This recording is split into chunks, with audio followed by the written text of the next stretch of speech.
La kermesse magique de l'école Arc-en-Ciel. Tout commença un lundi matin, alors que le soleil caressait doucement la cour de l'école Arc-en-Ciel. Les enfants arrivaient en sautillant, cartable sur le dos, quand soudain, un panneau flambant neuf attira tous les regards. Grande kermesse de fin d'année. Vendredi, jeux, stand, surprise et un spectacle inoubliable. Le mot inoubliable scintillait comme une étoile. Autour du panneau, un attroupement se forma. Léo, Zoé, Bilal, Maëlys, Camille et les autres se regardèrent bouche bée. « Tu crois qu'il y aura le stand des smoothies arc-en-ciel » chuchota Zoé. « Moi, je veux le retour de la loterie des trésors » cria Bilal. « Et moi, une barbe à papa plus grande que ma tête » rêva Maëlys. La maîtresse sourit. « Cette année, les enfants, ce sera la plus grande kermesse que notre école ait jamais connue, et peut-être un peu magique. » Le lendemain, la cour de récréation se transforma en quartier général. Chaque classe reçut une mission. La classe de CP devait préparer des décorations à suspendre dans les arbres. La classe de CE1 construisait des jeux en bois. Les CE2 écrivaient des affiches rigolotes.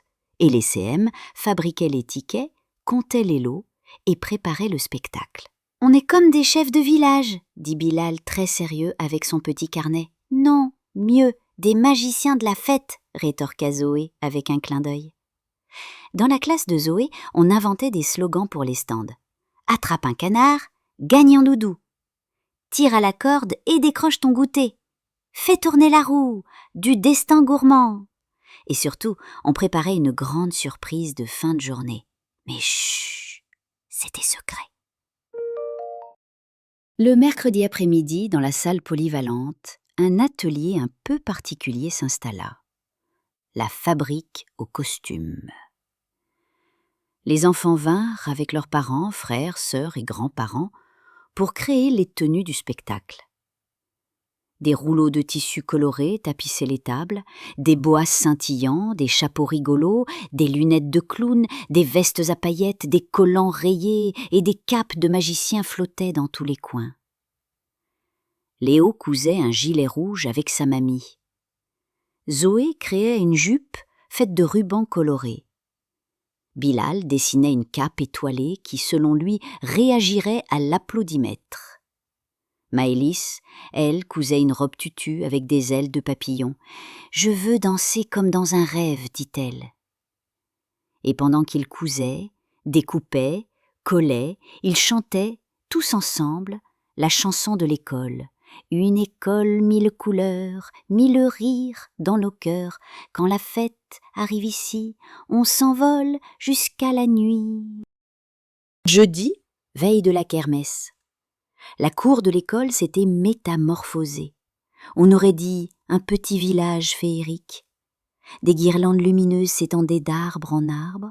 Un chapiteau gonflable trônait au centre avec un toboggan en forme de dragon. Un labyrinthe en carton peint de 1000 couleurs attendait les plus courageux. Et partout, des stands, le chamboule-tout, avec des boîtes qui miaulaient quand elles tombaient. L'atelier donuts décoré. Le tir à la ficelle, avec des surprises, parfois farceuses. La pêche magique, où les canards chantaient quand on les attrapait. Le stand cadeau mystère, avec des boîtes qui s'ouvraient en éclatant de confettis. Les maîtres et maîtresses avaient même prévu une chasse aux trésors enchantés dans le jardin potager de l'école. Les enfants n'en dormaient presque pas cette nuit-là. Et dans certaines chambres, des boas, des chapeaux et des tutus étaient déjà prêts, accrochés au lit. Le vendredi arriva. Grand soleil, ciel bleu et des papillons dans les ventres. Dès 9h, les portes de l'école s'ouvrirent. Les parents entraient, les bras chargés de gâteaux, jus, nappes et de bonne humeur. Un orchestre d'élèves jouait de petits morceaux à l'entrée, les animateurs installaient les derniers décors, et les enfants, tout costumés, couraient dans la cour émerveillés. Zoé portait un chapeau en forme d'étoile, Léo avait ses grandes chaussures de clown, Bilal, lui, vérifiait que chaque stand avait ses jetons magiques. À midi, les familles s'installèrent autour des grandes nappes.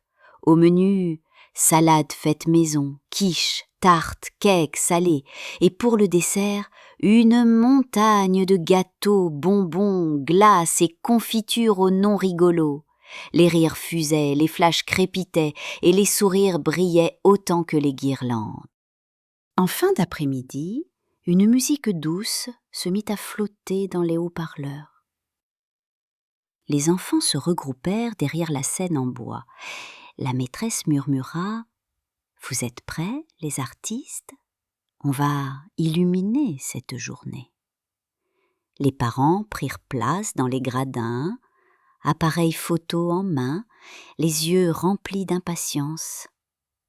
Le rideau se leva, et là, ce fut un festival. Zoé et les CE1 dansèrent une ronde de couleurs avec des rubans. Léo et les CP firent des acrobaties comiques avec des parapluies. Les CM, déguisés en dompteurs et magiciens, firent des numéros surprenants.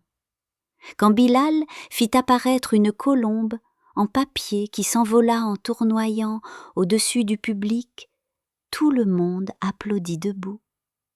Et en finale, tous les enfants revinrent sur scène en chantant ensemble. Des rêves dans les poches, des rires dans les yeux, à l'école arc-en-ciel, tout devient merveilleux.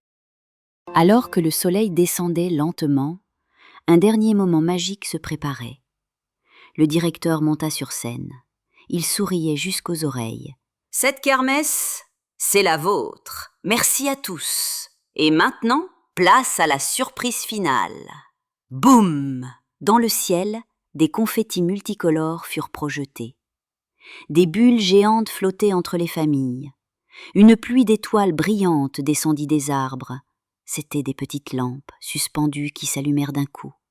Puis, doucement, une musique pleine d'émotion retentit. Les enfants dansèrent dans la cour, main dans la main, les parents les entourant, les yeux brillants. Certains dansaient, d'autres s'embrassaient, d'autres encore pleuraient un peu, mais de bonheur. Le soir, dans les maisons, les enfants s'endormirent avec leurs costumes encore posés près d'eux, leurs visages encore maquillés de sourires. Zoé murmura « C'était comme un rêve qu'on a inventé tous ensemble. » Bilal, lui, rangea sa cape dans sa boîte à trésors. « Peut-être qu'elle servira l'année prochaine, » pensa-t-il. Et dans la nuit, on entendit presque les éclats de rire volaient encore au-dessus de l'école. Quand les cœurs se réunissent, la fête devient une aventure, et chaque moment partagé devient un souvenir pour toujours. Bonne nuit, mes petits rêveurs.